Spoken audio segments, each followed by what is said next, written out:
Assalamualaikum warahmatullahi wabarakatuh. Oi, Datuk. Datuk ben siapa? Oi, Nyai. Ha. Oi, Kanti. Ha. Macam mana kabar galau itu? Alhamdulillah baik. Mudah-mudahan dalam keadaan sehat walafiat. Betul tak? Betulnya lah. Kalau awak tengok tadi nyape kurang jauh lah. Nutupi muka awak dah. Iya, maksudnya itu ya ternyata ya. Apa cerita kita hari kau? Banyak. Ngomong-ngomong tadi di jalan kena hujan apa tidak lu? Saya tak kena hujan. Kok bisa? Saya punya payung alami. Tak Tengok ada. atas saya kau. Jadi tertutup palaknya baik Iya, tapi iya. kepala baik badannya gue gebek pakai pula. mantel. Berarti Rani tadi kehujanan ya? Entahlah, saya datang pagi kantor. Oh, datang pagi. Makanya jadi orang yang luar datang biasa. pagi, tidak kena hujan macam saya. Ngomong-ngomong hari Minggu kok biasa enaknya ngapoi? Jalan-jalan. Kalau kini kok enaknya nonton Bekaba Jambi kan nih. Yo, sambil rebahan tuh hobi sayuran. Jangan kalau lagi- harbang kayak gitu tidur. Nengok kita bercerita. Janganlah. Oh, jadi ngapain sambil nonton kok jadi. Duduk macam kau, Hah? siapi kopi, Yo. jajanan, Yo, cengkau nonton nih. aku semacam tuh. Iyalah. Nengok kau gagah macam kau, masa nengok dia macam kau? Tak apa-apa lah, sebab capek juga nak duduk macam kau ganti-ganti kok. Sudah nonton Bekaba Jambi, Nah, baru apa lagi? jalan-jalan. Kalau aku hujan macam mana? Ai, elok, ada saya tempat yang elok jalan-jalan untuk Rani. Nak dah? Dekat Mana? rumah Rani lah. Emang awak tahu rumah saya? Ada tak? Auduri kan rumahnya? Iya benarnya lah. Ada pantai Auduri. Oh iya, sempat viralnya waktu tu emang sekarang ni. Sudah tu kita ke sana Pak yo? Ngapain? Yo jalan-jalan lah, nengok pantai. Kak saya hobi rebahan baik di rumah. Sudahlah kalau macam tu saya nak bagi pantun baik kepada kanti-kanti. Boleh. Cak mano? Bilang cakep yo. Elok nian. Elok nian. Yo. Ikan hiu menari-nari di pantai Auduri. Emang ada hiu di sana? Kate. Elok nian. Elok Iya, elok nian. nian. Lupa saya, maaf. I love you buat kanti-kanti Bekaba Jambi. Masuk dah tu. Masuk. Tak apa-apa dia. Iya. Boleh juga. Kan, jadi emang kalau kanti-kantinya ada I love you balik kayak mana? Sudahlah, ya tegores hati kecil saya berarti. Letak timur kecil. Tapi tak apa-apa. Tetap kita I love you lah untuk kanti-kanti Iya, kita. betul. Karena Riko juga kita bakal ngasih kabar yang menarik lah untuk kanti-kanti kita. Jadi tim relasi kita kalau nyiapin informasi penting namanya untuk kanti-kanti. Betul. Benarnya di antara kanti-kanti BPBD Kerinci petai daerah rawan bencana. Selanjutnya kanti-kanti BPBD Kabupaten Tanjab Tim juga siapkan tim reaksi cepat bencana. 970 orang warga binaan dapat hak untuk memilih pada Pilkada 2024 kelagi. Nah, macam mana informasi selengkapnya bersama saya, Kerani Utari. Dan saya Gia Perlianto, Ikolah Bekaba Jambi. Selengkapnya.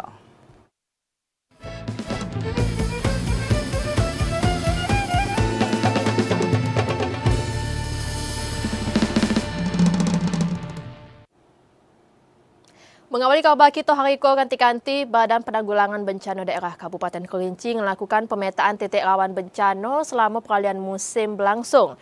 Beberapa titik rawan bencana itu lah dikasih papan peringatan dan disiagoi alat berat. Badan Penanggulangan Bencana Daerah Kabupaten Kerinci melakukan pemetaan daerah rawan bencana dalam upaya mewaspadai tingginya potensi bencana hidrometeorologi di masa peralihan musim. Dengan wilayah yang dikelilingi oleh perbukitan dan pegunungan, Kabupaten Kerinci sangat rentan terhadap bencana hidrometeorologi seperti banjir dan longsor.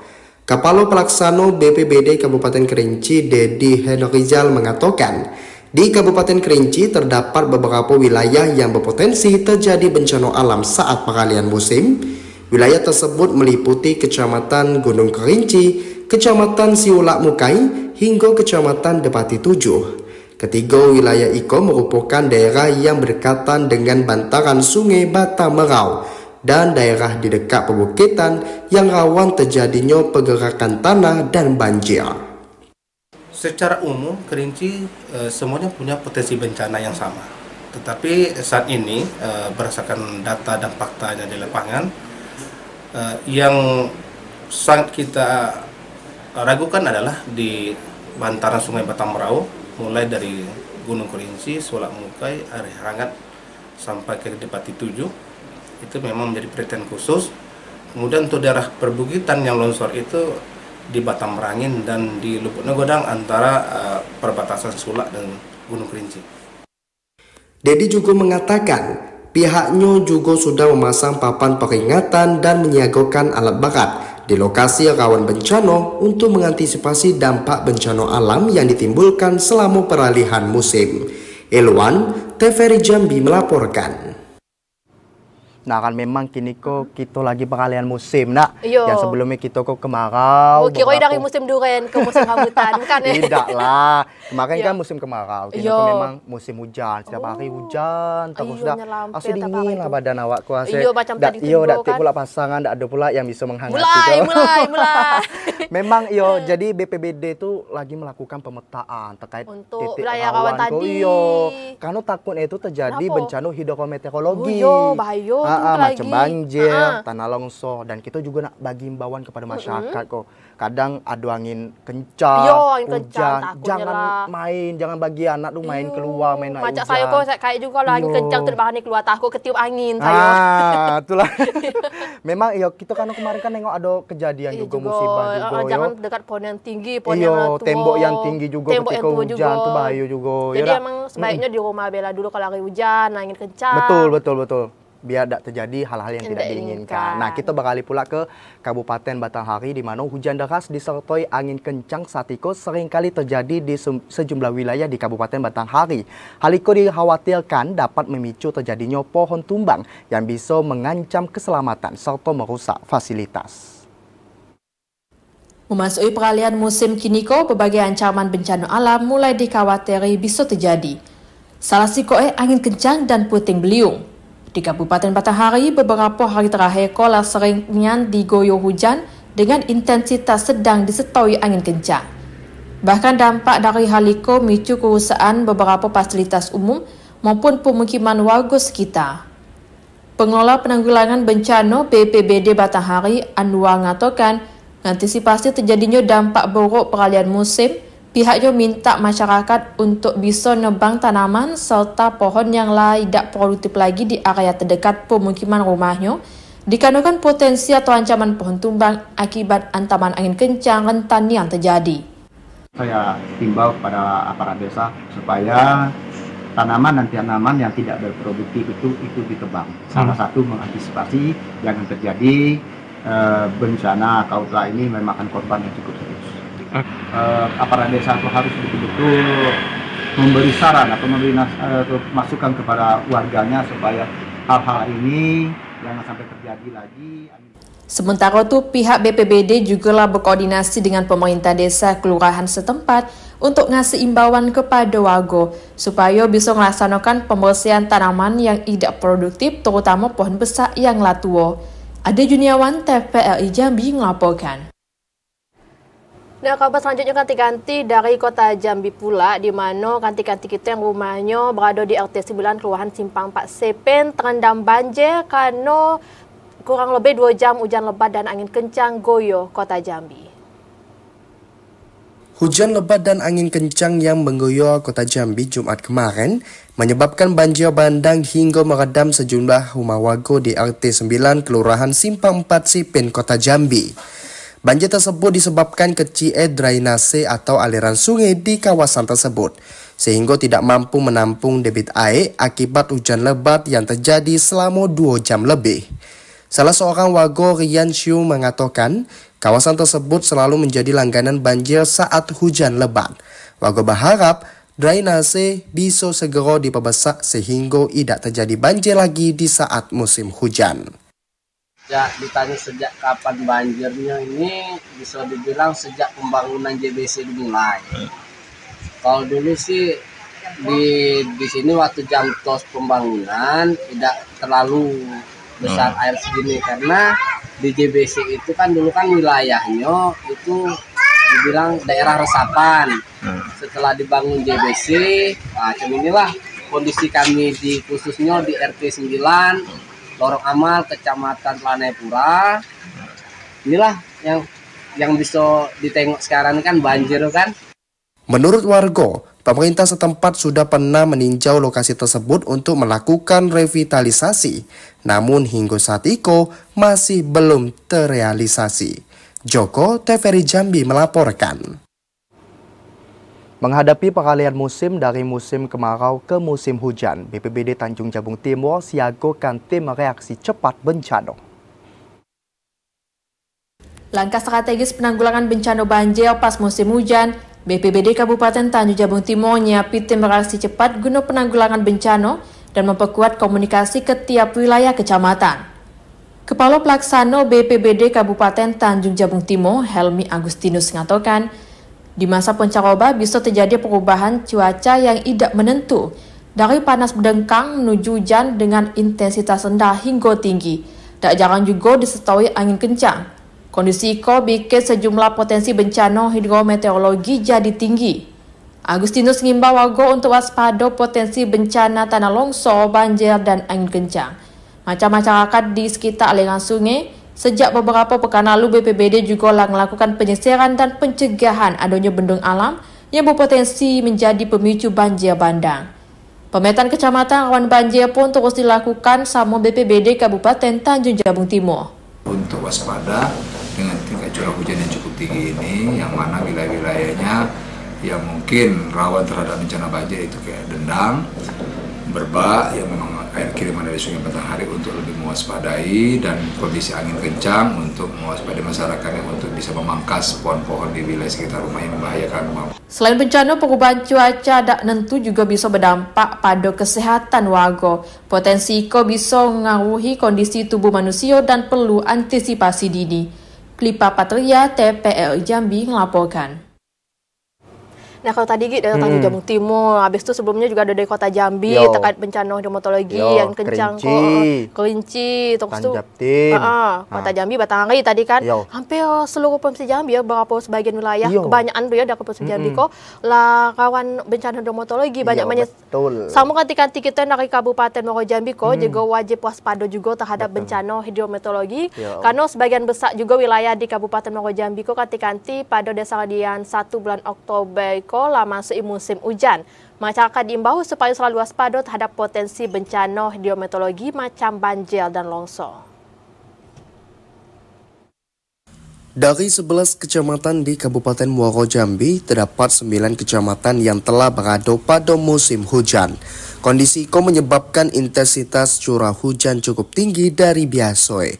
Koordinator Data dan Informasi BMKG Stasiun Klimatologi Sri Utami Widyastuti mengatakan, daerah yang telah memasuki musim hujan pada dasarian 1 Oktober 2024 iko, yakni Kecamatan Sekernan, Marosebo, Kumpe Ulu, Jaluko, Mestong, Sungai Gelam, kemudian Kecamatan Bahar Selatan, Bahar Utara, dan Sungai Bahar. Sementara untuk 2 kecamatan lainnya seperti Kumpe dan Taman Rajo masih berada pada peralihan musim, dari musim kemarau ke musim hujan. Ada perbedaan musim iko dikarenakan 9 kecamatan masuk pada zona musim 4 dan 2 kecamatan berada pada zona musim 2. Sedangkan puncak musim hujan diprediksi terjadi pada bulan November 2024. Di Kumpe dan Taman Rajo itu masuk di zona musim 2, di mana di zona musim 2 itu memang ketika dia musim hujan dia terlambat datang, ketika musim kemarau itu memang dia lebih lama karena tipikalnya sedikit berbeda. Dengan tingginya intensitas curah hujan, BMKG mengimbau masyarakat untuk waspada terhadap dampak yang ditimbulkan, seperti genangan air hingga menyebabkan banjir di dataran rendah. Kemudian tanah longsor pada daerah dataran tinggi. Azam Afnan, TVRI Jambi melaporkan. Kanti-kanti jangan nak kemana-mana karena kami akan balik hadir dengan sejumlah informasi penting dan menarik lainnya. Dan terakhir ratusan honorer RSUD Raden Matahir minta kejelasan status kepegawaian. Tetaplah bersama Berkabar Jambi.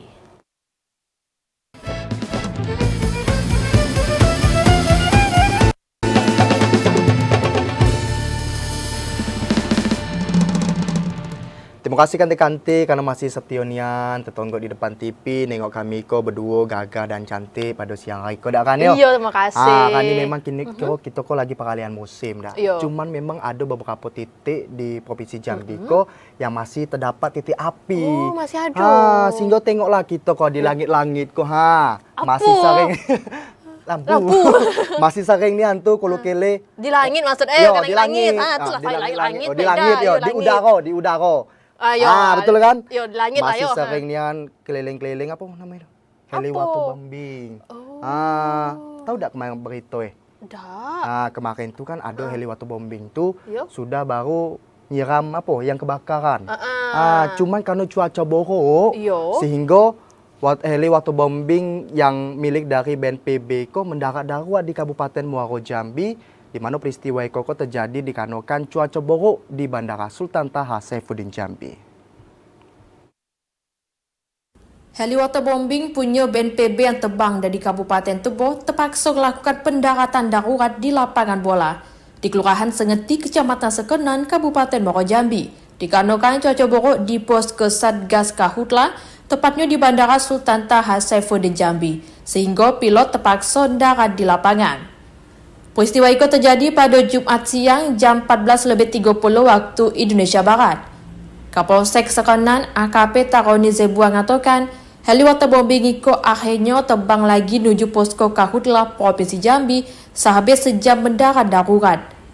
Selama heli mendarat dijaga ketat sama kepolisian dan TNI. Di kawasan heli dikasih garis polisi supaya warga yang ada di sekitar tidak bisa dekati heli waterbombing punya pemerintah pusat tersebut.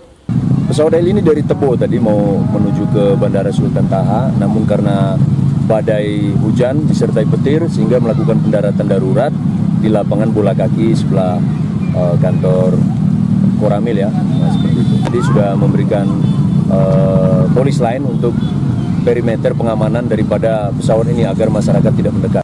Sementara itu berdasarkan informasi dari Kalaksa BPBD Provinsi Jambi Bahyuni Deliansyah, heli waterbombing yang mendarat di Kabupaten Muaro Jambi sehabis melakukan pemadaman kebakaran lahan di Kabupaten Tebo.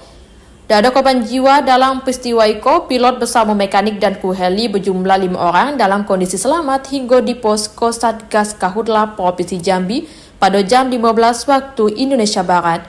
Azam Afnan, TVRI Jambi melaporkan.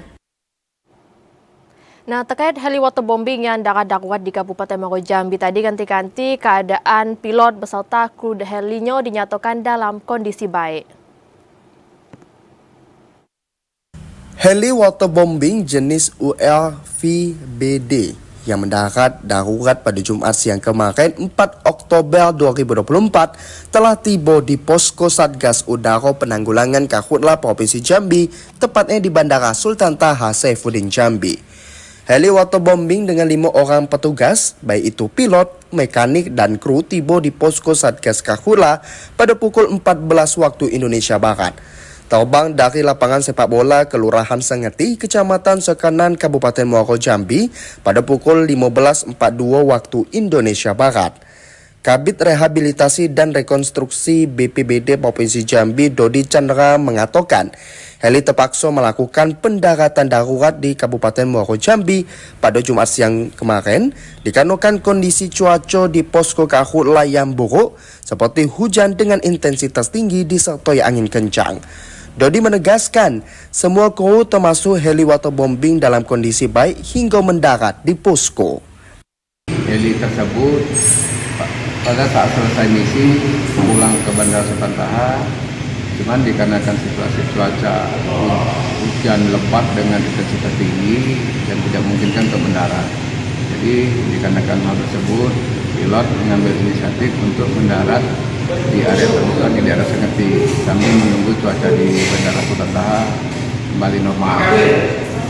Setelah setengah jam mendarat di Sengeti, pilot heli register ini kembali ke Bandara Sultan Taha dalam keadaan selamat dan baik.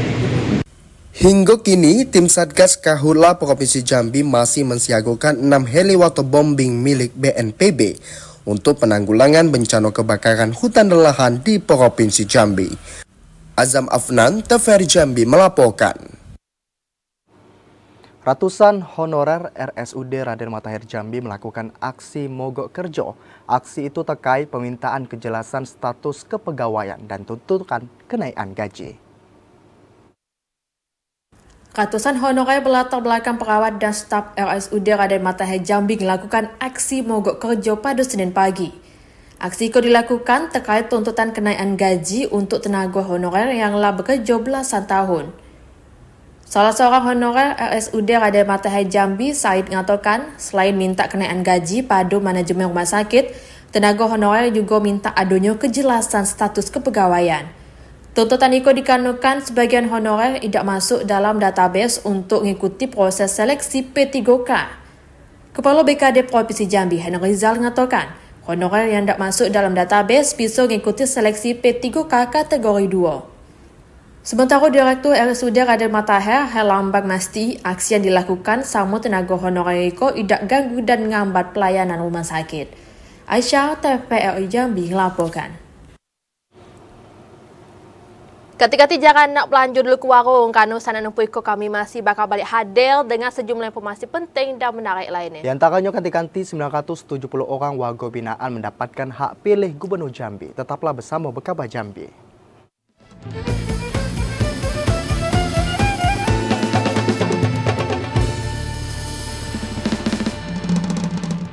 Terima kasih kanti-kanti masih nonton Berkabar Jambi. Nah, kita ke kabar terkait menuju Pilkada 2024 KG pula kanti-kanti di mana sehabis melakukan sortir terhadap sejumlah logistik, pihak KPU Batanghari nemui adanya kerusakan maupun kekurangan dari logistik Pilkada.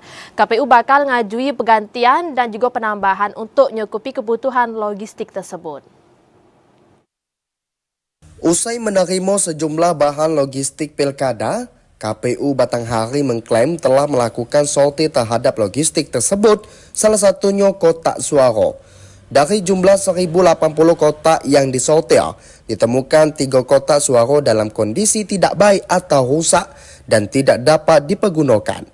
Kerusakan terdapat pada bagian penutup kotak yang robek, serta ada bekas goresan di kotak suara. Komisioner KPU Batanghari Muhammad Nuh mengatakan, selain kerusakan kotak suara juga adanya kekurangan jumlah pengiriman kabel tias sekitar 200 buah.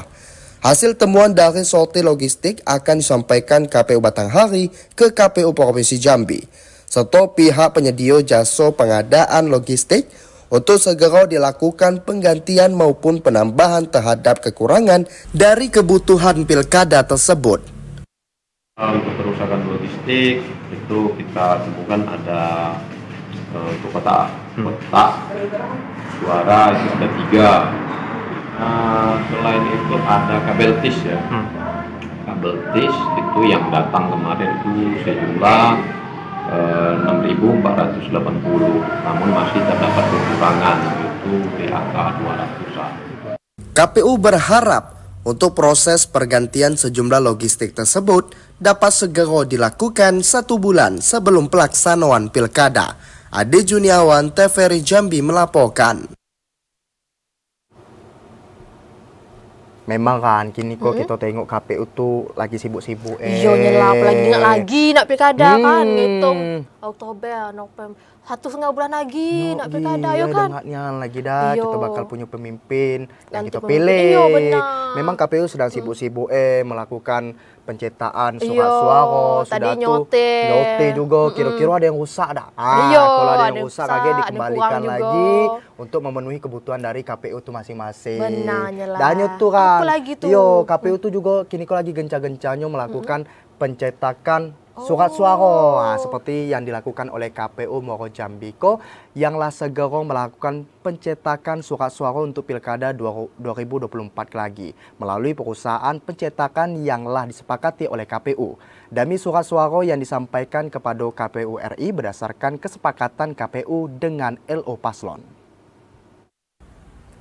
Komisi Pemilihan Umum Kabupaten Muaro Jambi lah nyampai dami surat suara pemilihan kepala daerah Bupati dan Wakil Bupati Pilkada 2024 pada KPU RI. Dami surat suara yang disampaikan berdasarkan kesepakatan antar KPU Muaro Jambi dengan tim pemenangan masing-masing pasangan calon. Komisioner KPU Divisi Teknis Penyelenggara Aris mengatakan, kebutuhan surat suara disesuaikan dengan jumlah daftar pemilih tetap dan ditambah 2,5% dari jumlah DPT untuk surat suara cadangan. DPT yang telah ditetapi KPU untuk Pilkada 2024 yakni 317.746 pemilih. Satu lembar itu semuanya 4 pasangan calon yang ada dalam surat suara. Tidak ada visi misi berarti dalam itu? Kalau untuk surat suara tidak ada visi misi, yang ada visi misi itu hanya DPC. DPC, daftar pasangan calon yang di luar TPS, yang akan ditempelkan di luar TPS. Selain menyerahi dami surat suara kepada KPU RI, KPU Muaro Jambi juga menandatangani kontrak kerjasama dengan perusahaan pencetakan surat suara. Aristo berharap surat suara bisa segera diterima KPU supaya bisa dilakukan sortir sehingga tidak jadi kendala pada saat pengepakan surat suara lagi. Azam Afnan, TVRI Jambi, melaporkan. Yang ganti-ganti kini kan masuk dalam masa kampanye di mana APK dan bahan kampanye pasangan calon di Kabupaten Tanjung Jabung Timur diatur dan difasilitasi sama KPU. Ada juga beberapa ukuran APK yang harus dipedomani. KPU Kabupaten Tanjung Jabung Timur telah menyepakati ukuran desain alat peraga kampanye atau APK untuk Pilkada serentak tanggal 27 November 2024. Salah sikoe ukuran billboard 4x6 meter sebanyak 5 lembah, serta baliho ukuran 3x4 5 lembah. Komisioner KPU Kabupaten Tanjung Jabung Timur Irawan Sunarta mengatakan, ukuran alat peraga kampanye sudah disepakati oleh LO serta tim pemenangan calon Bupati Tanjung Jabung Timur. Selain itu, para pasangan calon juga diperbolehkan memasang bahan kampanye seperti selembaran flyer 8,25 x 21 cm sebanyak 59.249 lembar, pamflet ukuran 21 x 10 cm, serta poster besar berukuran 40 x 60 cm. Pasangan calon bisa memperbanyak hingga 100% dari jumlah yang difasilitasi KPU. Titik pemasangan APK sudah ditentukan oleh KPU di masing-masing desa, kecamatan, dan tingkat kabupaten. KPU melarang pemasangan alat peraga kampanye dipaku di pohon, diletakkan di tempat ibadah, sekolah, dan kantor pemerintahan. Proses desain kami sudah bersurat ke setiap pasangan calon untuk menyampaikan desain-desain. Tentu desain itu yang memuat visi misi, nomor urut partai politik. Untuk sementara ini kami sudah menerima beberapa desain, namun masih ada yang kurang desainnya kan. Tentu kami akan konfirmasi kembali sehingga kami bisa serah terima desain tersebut. Nah, nanti setelah terserah terima desain tersebut disaksikan oleh Bawaslu. KPU Kabupaten Tanjung Jabung Timur meminta kepada para tim pasangan calon untuk menertibkan alat peraga sosialisasi atau APS. Karena nanti KPU akan memasang APK yang telah didesain dan difasilitasi oleh KPU. Khalifa Fataria, TVRI Jambi melaporkan. 970 orang warga binaan di Lapas Kelas 2A Jambi mendapatkan hak pilih untuk pemilihan kepala daerah Gubernur Jambi. Pendataan dilakukan guna memastikan seluruh warga binaan dapat menyalurkan suara saat proses pemilihan kepala daerah pada tanggal 27 November 2024. Komisi Pemilihan Umum Kota Jambi telah melakukan pendataan jumlah warga binaan di Lembaga Pemasyarakatan Kelas 2A Jambi. Pendataan itu dilakukan guna memastikan seluruh warga binaan bisa menyalurkan suaranya pas proses pemilihan kepala daerah pada 27 November lagi. Komisioner KPU Kota Jambi Tuti Rosmalina mengatakan, hingga kini ada 970 orang warga binaan telah dilakukan pendataan untuk proses pencoblosan pemilihan kepala daerah Gubernur Jambi. Tapi untuk pemilihan kepala daerah Wali Kota Jambi dan Bupati, lagi para warga binaan bakal dilakukan pendataan lagi pada Kamis depan bersama Dinas Kependudukan dan Pencatatan Sipil. Sementara ini calon pemilih di lapas itu ada 970 orang yang akan terdiri dari 3 TPS, dan sekarang petugas KPPS-nya juga sudah dinyatakan lulus secara administrasi, tinggal diumumkan saja nanti. Ada kemungkinan pertambahan dari jumlah itu? Namanya lapas ya, pastinya pertambahan dan pengurangan itu ada karena ada yang masuk dan akan ada yang keluar tentunya karena bebas. Sementara itu, untuk proses pencoblosan lagi, KPU Kota Jambi bakal menyediakan 3 TPS di Lembaga Pemasyarakatan Kelas 2A Jambi. Darapi seluruh warga binaan mendapatkan haknya di Pilkada serentak tahun ini. Asya, TVRI Jambi melaporkan. Ganti-ganti jangan nak melala babu dulu karena kami akan kembali hadir dengan sejumlah informasi penting dan menarik lainnya. Di antaranya sanksi tegas nunggu untuk ASN yang tidak netral. Tetaplah bersama Bekaba Jambi.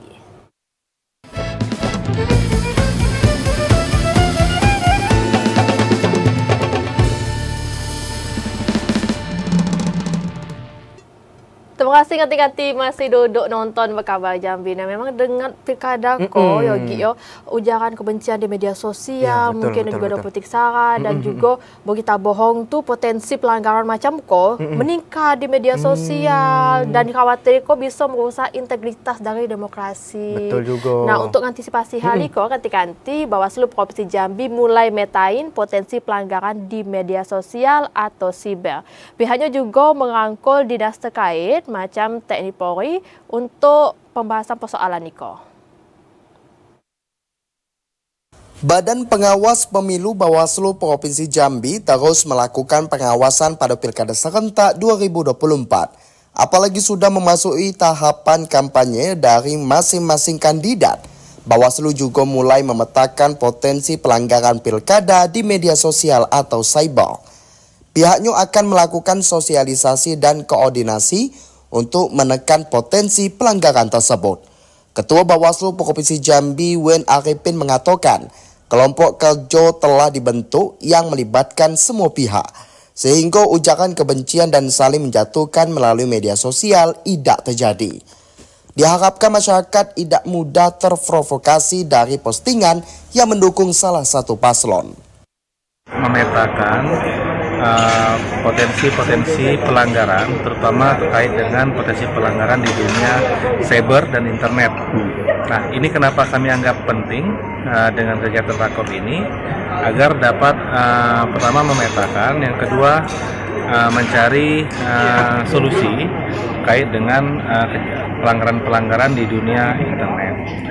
Masyarakat Provinsi Jambi juga diminta untuk bijak dalam menggunakan media sosial, tidak memposting sesuatu yang dapat menimbulkan perpecahan. Joko, TVRI Jambi melaporkan. Meminimalisir potensi konflik dan polemik pada momen kampanye pilkada, penjabat sementara Gubernur Jambi Sudirman mengajak seluruh masyarakat Provinsi Jambi untuk saling menjaga situasi kondusif daerah. Nyikapi mulai manasnya situasi politik daerah sehabis dimulainya masa kampanye pemilihan kepala daerah serentak tahun 2024, penjabat sementara Gubernur Jambi Sudirman mengajak seluruh masyarakat Provinsi Jambi untuk saling jaga situasi kondusif daerah. Sudirman mengungkapi penyelenggaraan pilkada serentak merupakan bagian penting dalam keberlanjutan pelaksanaan pembangunan secara nasional. Membangun komitmen untuk menjaga semangat persatuan dan kesatuan pada masa pelaksanaan pilkada dibutuhkan dalam upaya jaga keberlangsungan roda pembangunan daerah. Pemerintah provinsi bersama Forkompimda Provinsi Jambi bakal terus mengawal tahapan pilkada supaya bisa berjalan aman dan lancar. Masyarakat diharapkan tidak mudah terprovokasi sama isu-isu yang tidak substansial untuk giring ke pilihan tertentu. Lebih bijak dan pintar pada momen pilkada bisa meminimalisasi potensi konflik dan polemik yang bisa merugikan seluruh pihak di daerah. Kami dari pemerintah provinsi juga akan terus berkoordinasi dengan unsur Forkompimda, TNI Polri, termasuk juga pihak kejaksaan ya, untuk terus mengawal agar jalannya pilkada bisa berjalan lancar, aman dan kondusif. Kalau riak-riak sekarang itu biasalah ya, karena dalam kompetisi itu biasa ada persaingan, ada upaya-upaya untuk menggiring pada pilihan tertentu gitu ya. Tapi kita harapkan tidak sampai menimbulkan konflik dan polemik ya. Pelaksanaan masa kampanye pilkada serentak tahun ini baik untuk pemilihan gubernur, bupati dan wali kota beserta wakil-wakilnya bakal berakhir pada 23 November 2024. Randy Alta, TVRI Jambi melaporkan. Nah, Yogi, kita juga harus bijak juga dalam menggunakan sosial media supaya tadi mencegah polemik dan konflik jelang pilkada kagi, apalagi di masa kampanye. Jangan apa tadi, Gi? Jangan ujaran kebencian, menyebarkan berita bohong. Apalagi kita kok anak muda kok main gadget terus. Jadi walaupun kita menjagokan orang, kita tidak boleh ujaran kebencian dan lain sebagainya tuh. Tetap kita harus menjaga kondisi kok tetap stabil supaya pilkada tuh berjalan dengan aman, lancar dan sukses tentunya. Dan juga ganti-ganti bagi ASN dan Polri juga diminta untuk netral. Betul, netralitas. Politik praktis. Karena Sekda juga ngingati lagi ASN di lingkup pemerintah Kabupaten Muaro Jambi ganti-ganti untuk jaga netralitas pada pilkada kagi. Sekda negasi bakal ngasih sanksi tegas untuk ASN yang terlibat mendukung pasangan calon. Masa kampanye yang telah berlangsung, Sekretaris Daerah Kabupaten Muaro Jambi Budi Hartono kembali mengingatkan aparatur sipil negara di lingkup Pemkab Muaro Jambi untuk menjaga netralitas. Sekda menegaskan akan menjatuhkan sanksi tegas kepada aparatur yang kedapatan melanggar ketentuan dalam keberlangsungan pilkada. Ada 3 saksi yang dapat diberikan kepada ASN yang tidak netral, yakni penurunan jabatan, pembebasan jabatan, dan pemberhentian sebagai aparatur sipil negara. Netralitas ASN pada pilkada juga diatur secara detail hingga pada penggunaan media sosial. ASN dilarang membuat unggahan, mengomentari, membagikan, menyukoi, hingga bergabung dalam grup akun pemenangan peserta pilkada. ASN supaya kita profesional, tidak memihak, dan ikut-ikutan dalam kegiatan pemilu ini. Itu hukuman terberat. Kalau itu bisa dibuktikan, itu bisa jadi ada pemberhentian dengan hormat sebagai ASN.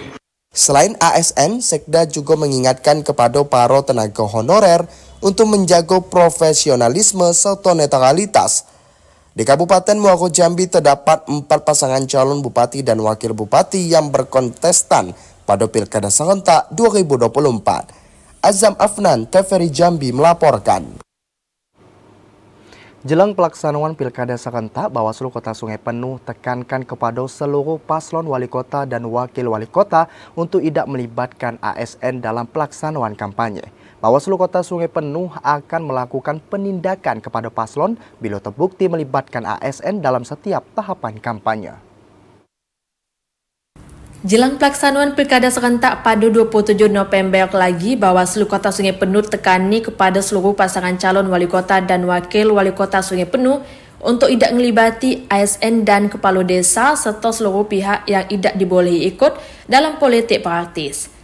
Bawaslu Kota Sungai Penuh juga bakal perketat pengawasan jelang pelaksanaan Pilkada serentak dan melakukan pemeriksaan serta penindaan kalau ada pasangan calon yang terbukti melibati ASN dan unsur yang tidak dibolehi dalam politik praktis.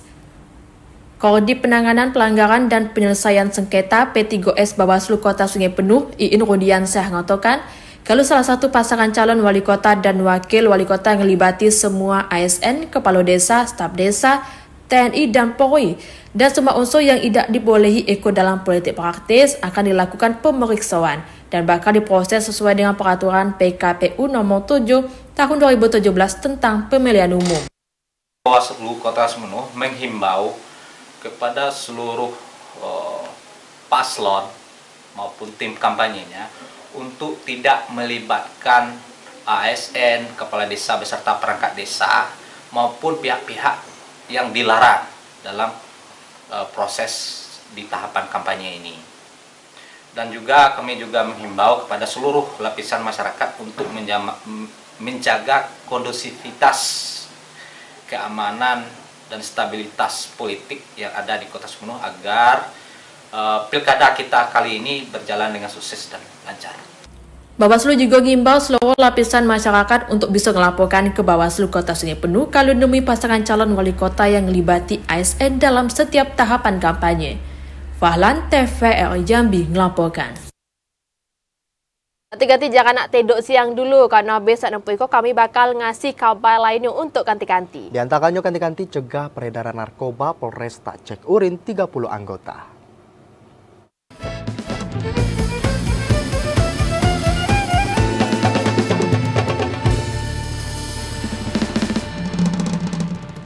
Terima kasih ganti-ganti masih nonton Berkabar Jambi. Nah, ganti-ganti salah satu upaya untuk menjaga perekonomian masyarakat yang berjualan di sepanjang jalan lintas Sumatera, pemerintah Provinsi Jambi bakal melakukan kajian dampak keberadaan jalan tol Payung Lencir Tempino terhadap sektor UMKM di luar jalur tol. Jelang diresmikan setelah rampung dikerjakan, pemerintah Provinsi Jambi akan segera melakukan kajian dampak keberadaan jalan tol Bayung Lincah Tempino terhadap sektor usaha mikro kecil dan menengah masyarakat yang berada di luar jalur tol. Penjabat sementara Gubernur Jambi Sudirman mengatakan, jalan lintas Sumatera yang akan ditinggalkan setelah beroperasionalnya jalan tol menjadi alasan utama kajian tersebut. Aktifnya jalan tol Bayung Lincah Tempino yang merupakan bagian dari jalan tol Trans Sumatera dinilai akan sangat berdampak pada roda perekonomian masyarakat yang hidup dari hasil berjualan di sepanjang jalan lintas Sumatera. Solusi dari hasil kajian tersebut akan menjadi arah kebijakan yang akan dilakukan pemerintah untuk menjaga keberlangsungan perekonomian masyarakat yang berada dan bekerja pada sektor UMKM. Kajian itu akan dilakukan Pemprov melalui Dinas Koperasi dan UKM serta para pemangku kepentingan lainnya. Hasil kajian yang komprehensif sangat dibutuhkan untuk menentukan arah kebijakan selanjutnya yang akan diputuskan pemerintah. Kami berharap sih itu nanti bisa dioptimalkan, tapi yang tidak kalah pentingnya juga kita harus segera melakukan kajiannya terkait dengan lintasan-lintasan UMKM yang tidak lagi dilalui oleh jalur-jalur itu. Jalur-jalur semulanya ada UMKM, kemudian setelah jalur tol muncul kan tentunya akan berimbas ya. Ini perlu nanti Dinas Koperasi termasuk juga nanti Pak Sesendo untuk bekerja sama dengan instansi terkait yang melakukan kajian karena akan berdampak nih pasti. Dari satu sisi mempercepat perjalanan, mempercepat sampai tujuan, mobilisasi, produksi dan sebagainya bisa lancar ya. Tapi di sisi lain kita juga harus mulai memikirkan dampak ikutan terkait dengan adanya jalan tol bagi para pedagang-pedagang kaki lima itu. Progres pembangunan jalan tol Bayung Lincah Tempino yang memiliki total panjang 33 km dan masuk dalam seksi 3 jalan tol Trans Sumatera Betung Tempino dipastikan sudah selesai 100% sejak awal bulan September lalu. Randy Alta, TVRI Jambi melaporkan. Polresta Jambi menggelar tes urin terhadap puluhan anggota secara mendadak. Berdasarkan hasil tes urin tersebut, polisi tidak menemukan adoe pengguna narkoba. Sekitar 30 orang personel polisi sikok-sikok menjalani tes urin di Polresta Jambi Jumat pagi. Orang itu dipilih secara acak pasca kegiatan olahraga bersama. Kapolresta Jambi Kombes Pol Eko Wahyudi mengatakan kegiatan tes urin itu dalam rangka mengantisipasi personel polisi yang terlibat dalam peredaran narkoba. Selain itu pengecekan itu dilakukan sebagai bentuk komitmen Polri dalam mengantisipasi peredaran narkoba pasca menandatangani fakta integritas yang dilakukan Selasa kemarin. Berdasarkan hasil pemeriksaan itu tidak ditemui personel yang gunakan narkoba. Pemeriksaan itu bakal rutin dilakukan secara acak dan ngedadak. Sanksi tegas bakal dikasih kepada personel hingga 2 tingkat di atasnya kalau terbukti ada yang konsumsi narkoba. Ari Haryono, TVRI Jambi melaporkan. Sementara itu, ganti-ganti Jampidum Kejaksaan Republik Indonesia setujui penyelesaian kasus maling buah kelapa sawit kepada tersangka Henry Panjaitan. Restoratif justice itu dilakukan karena faktor ekonomi, punya anak yang masih kecil, dan istri yang lagi hamil tua. Jaksa Agung Muda Tindak Pidana Umum Kejaksaan RI menyetujui penyelesaian perkara pidana berdasarkan keadilan restoratif justice kasus pencurian. Tersangka tersebut yakni Henry Panjaitan yang diduga melakukan tindak pidana pencurian berupa 7 tandan buah kelapa sawit di kebun milik Supa di Desa Adipuro, Kecamatan Merlung, Tanjung Jabung Barat. Saat dikonfirmasi, Kasih Penkum Kejati Jambi Noli mengatakan pendekatan restoratif justice merupakan penyelesaian perkara pidana secara lebih humanis dan berfokus pada pemulihan hubungan antara pelaku, korban, dan masyarakat tanpa harus melalui proses peradilan yang panjang dan berlarut-larut. Adapun motif pelaku didorong karena kondisi ekonomi di mana anak masih kecil dan istri sedang hamil tua. Keluarga dan rekan-rekan tersangka terkejut dengan apa yang dilakukan oleh tersangka, karena di mata mereka, tersangka dikenal sebagai pribadi yang baik dan santun di masyarakat. Diharapkan pendekatan restoratif justice ICO merupakan langkah tepat yang diambil oleh jaksa penuntut umum dalam mendukung visi Indonesia Maju dengan mengedepankan penyelesaian perkara yang adil, cepat, dan memberikan manfaat bagi semua pihak yang terlibat. Asal TV Jambi melaporkan. Nah, ketika tidak terasa sejam kami ngawani ketikanti, demikian kabar Jambi hari ini. Terima kasih atas perhatian dan kebersamaannya. Saya Kerani Utari. Dan saya Yogi Aprianto bersama kerabat kerja yang bertugas pamit undur diri. Wassalamualaikum warahmatullahi wabarakatuh dan sampai jumpa.